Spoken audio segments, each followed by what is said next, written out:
Hey guys, Dan here. Welcome to another edition of Dan Reviews It, talking about the Connors yet again. This is going to be for episode 2, called Tangled Up in Blue, which is a reference to the Juliette Lewis character named Blue, who is David's new girlfriend. Yep, Johnny Galecki returns as David. He was with us for an episode in season 10, I guess, of Roseanne, and now he's back for the Connors. Before we get started, though, I want to address something bizarre on the channel that I have not experienced before, and that is all the cyberbullying. That was fun to see last week.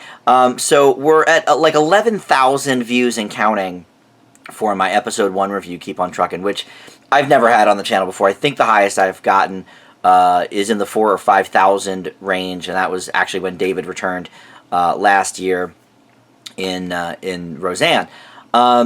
So that was a big episode. But I had some complaints that the review title didn't say review in it, which to me is funny because none of them did last year either, but I guess no one had a problem. I don't know. The channel's called Dan Reviews It, so I just thought maybe people would know it was a review. And I say in the description, Dan reviews the episode. So okay, so a couple people complained. All right, but I'm not trying to fool people. That a few people were calling it clickbait. Like, anybody that's watched my channel knows that doesn't matter whether it gets 10 views or 100 views or 10,000 views. I just like putting the review up. If people watch it and enjoy it, awesome. If not, it's no skin off my back. Whatever. So okay, I put the word review in the title. Which I will for this one, and people still were complaining about it, which is hilarious to me. I was called a fatso, which, come on, there's things to say about me. Fatso's not one of them. I was definitely called a gay slur. That was a fun one. That one did not get past the YouTube censors, apparently. I saw it, but it didn't go on the comment board. I was told to kill myself. Listen, it's a review show. Let's all calm down. But so if you're watching this expecting to see the full episode, guess what? This is a review channel, so it's just going to be me talking about the episode. If that is your thing, awesome, welcome, thanks for watching. If it's not, it's cool. Go find the episode or something. It's on abc.com. It's on Hulu. Let's all just settle down. We don't need to call people names. Certainly, it was very, very bizarre to me that was, the big gripe. So, all right, if you're here to watch the review, then you've stuck with me so far. If not, you've already thrown your computer against the wall and said, "Oh my God, you bastard! Where's the episode?" I don't know. Stop stealing TV shows. Okay, so the episode is called Tangled Up in Blue. It was pretty good. Not as laugh-heavy as the first episode, for sure. Juliette Lewis, always good to see her. I've been a fan of her since, I don't know, probably, definitely the early 90s. Cape Fear, I guess, was probably the first time I saw her. There's a lot of her big movies I've never actually seen. I never saw Natural Born Killers. I never saw California, the one she did with Brad Pitt. But I've always been a fan of hers. She's always cool. So it was nice to see her. And they introduced her, like, bam, right away, beginning of the episode. It was the parent-teacher conference. And Darlene is there waiting for David to arrive. And he arrives along with Blue. So right away, we kind of mine some comedy there. And she is sort of taking over, sort of, for Darlene, like a de facto second mother, stepmom, whatever. Even though she's only met Mark twice, she's sort of, spouting off of, oh, that is so Mark. So, they had some good stuff for her. We also had Justin Long coming in, and I had heard he was going to be on this season. I didn't realize it was going to be this soon. But we had Justin Long in there as a suitor for Darlene. So that will be interesting to see where that goes, how long he lasts. I'm sure it's not going to be forever, but, he's always good to pop up. He dated Zooey Deschanel for a little while in New Girl. I don't know how many episodes that was, a few, but then he came back in subsequent seasons as well, every so often. So it's always cool to see him. They didn't really give him a lot of, comedy, but that's all right, maybe soon. And then sort of the B story, so that's the A story, Darlene, David, Blue kind of thing, their kids. There's a subplot within that about Harris having sex under Blue's watch and Blue allowing it, so that generates some controversy, obviously, with Darlene. But then you've got the B story, which is Becky going to work for Dan's construction business, and I guess more specifically her alcoholism, which was addressed with a couple of laughs in the previous season of Roseanne. And here it's not really. It's very much taken seriously. I'm not sure the resolution is great. I think it's probably realistic. I think, rehab might be one way to go when she clearly has an alcohol problem. But in reality, is that how, a lower income family would handle the drinking problem? My guess is no. So I sort of liked the way that they dealt with it, even though it wasn't the maybe easy solution. They come up with sort of a plan, and she admits that she probably can't get through an entire day without drinking, so she's going to give her dad like half days for a little while and see how that goes. And I guess the idea is to wean her off of the alcohol entirely. But, I don't know. We'll see, I guess, where that goes. That's sort of an interesting plot point. Lisa Goranson, she actually didn't bother me tonight.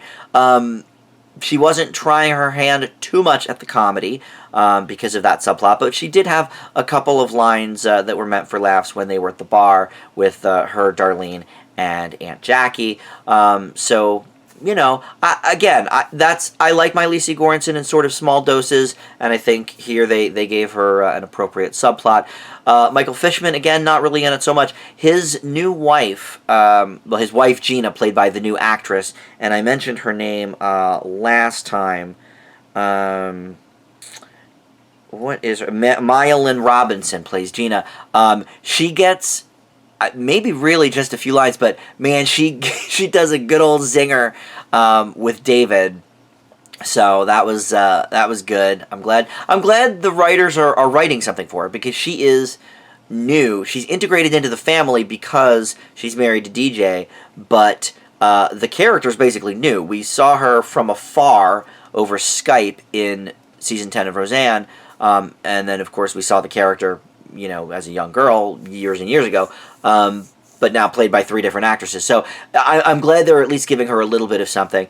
We get a few more laughs from Jackie, mind from the loneliness aspect, which, again, I really like that sort of the middle ground Jackie crazy, like the season 5, 6, and 7 maybe Jackie, where she's just kind of, alone, and, between Fred and a couple other guys, and so here, she's back living with Beverly, so we talk about that a little bit.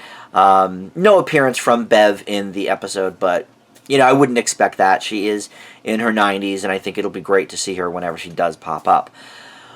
They did reference Roseanne again, at least in one scene, I think maybe in 2, actually, but they referenced her pretty shortly after the theme song, with David coming in and sort of saying how it's weird that she's gone, and he used to always come to her with her problems, and there's a couple of punchlines there. And that's exactly what I said last week. I think let's not make Roseanne not being here the focal point of the show like it was last episode. But for the rest of the season, maybe just sprinkle her in here or there. These people are going to be talking about their mother.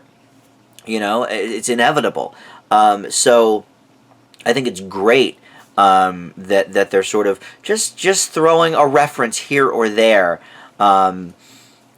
I think it's going to go a long way. They've chosen, I think, the right path to deal with everything with her. And and I was glad to see that. I thought maybe after that first episode they were just gonna like Chuck Cunningham her, which is, you know, reference to the Happy Days character that was on for like a season and a half maybe, and then they cut him out of the show, and then he was never talked about again. So I'm glad that and the same thing really happened with the Hogan family. I don't remember them talking too much about Valerie once Valerie died, except for the episode where the house burned down. Also, somebody had mentioned one of the nice comments I got, and I some of you did make nice comments on the channel, and I do always appreciate that and read them, of course. But somebody did point out, I knew there was sort of a more recent example of someone dying on a show, like a major character, because he died in real life. And Corey Monteith from Glee, was, died of a heroin overdose in real life. Can't really, play that off on the show with continuing on with the character. So they had a funeral for him, and I did not watch Glee past like the middle of season 2, so I didn't see any of that, but that was a very good call by one of our viewers. And then I remembered also the whole Charlie Sheen thing. I didn't watch 2.5 Men really past probably season 3 or 4, but right, Charlie Sheen, same basic concept as Roseanne, I suppose, had sort of a meltdown of sorts, and they wrote his character off the show with a death. So a couple of recent examples that I didn't really think of last week, but again, I'm not sure. I didn't watch those shows after that happened, so I'm not sure how the references went. 8 Simple Rules, what they did with John Ritter's character was, they talked about him, a good bit, because he was their dad, and so of course, especially the season he died while filming, John Ritter, of course they're going to mention him a bunch, and the first 3 or 4 episodes after he died were really all about his death and the funeral and all of that, which I think was probably more a loving tribute to John Ritter than it was, a showcase for the characters. But either way, I think it worked. I think it worked kind of as both. So that was nice. But yeah, I think, sprinkle Roseanne's name in here or there. And I guess that was it. I think it was just, there was 2 references but the same scene, because David said it, and then later on Jackie said it about, their mother saying neither of her daughters, got whatever trait they were talking about. So that's obviously a reference to Roseanne too. So both in the same scene, but good. I liked that. That's about it. I mean, like I said, it wasn't as funny as last week. I got a few chuckles for sure. John Goodman had a couple of really good laughs. They tried with DJ and this joke about Pierce Brosnan's singing voice for Mamma Mia. It was okay.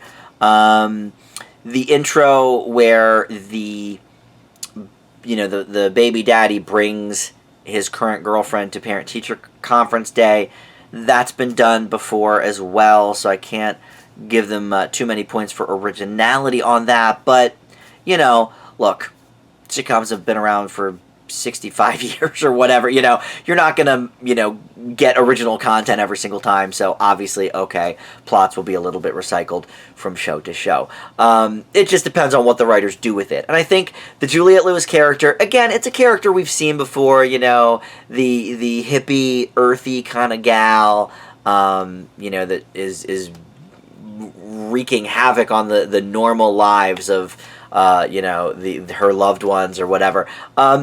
We've seen that done again before, but Juliette Lewis is fun. I think they wrote some good lines for her, and I think the whole Harris having sex thing, I think that added sort of a new wrinkle to it as well, and it gave her and Darlene kind of a nice little chat moment about sex and that sort of thing, like not knowing if they used the condom right, and so again, even Roseanne has tread down that path before with the birth control, but to me it felt like sort of a passing of the torch. Like, yeah, Becky came to Roseanne with this, 24 years ago or 25 years ago, whatever it was, and now, Darlene is sort of passing on the same wisdom to her children. So, I thought that was nice. So, overall, it was a good episode. Not groundbreaking for sure, but not bad. I liked it, and I'm glad that really in just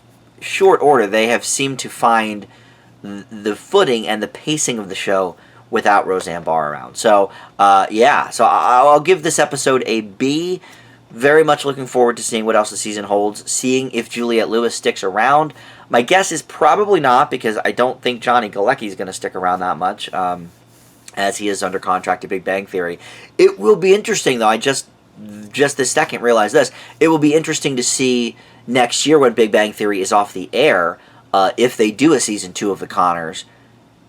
Maybe David, comes back. I mean, he's already living in Lanford again, so maybe he comes back into his children's lives even more so, because the great powers that be at CBS and Chuck Lorre Productions, don't have him under contract anymore. So that will be interesting too. But anyway, thank you for watching. That is going to do it. This video is a little bit shorter than last week. I think maybe that threw people off too. My video was like the same length of an episode. It was like 22 minutes. Again, not on purpose. I rambled, and that's how long it came out. I didn't try to clickbait people. I didn't try to trick people. The name of the channel is Dan Reviews It. I do reviews. So hopefully, if you've made it this far, please don't curse me out, because, I mean, unless you hated it, that's all right too. But, oh, the internet. So subscribe if you haven't. I did pick up 10 subscribers, so people that stumbled on it last week, maybe thinking it was the full episode, some of them at least stuck around and subscribed to the channel, so I always appreciate that. And listen, whether it's positive or negative, I do like the feedback. I enjoy the feedback if you're passionate. Don't be a bully. Come on. It's 2018. Grow up. That being said, thank you so much for watching, and I will see you next time.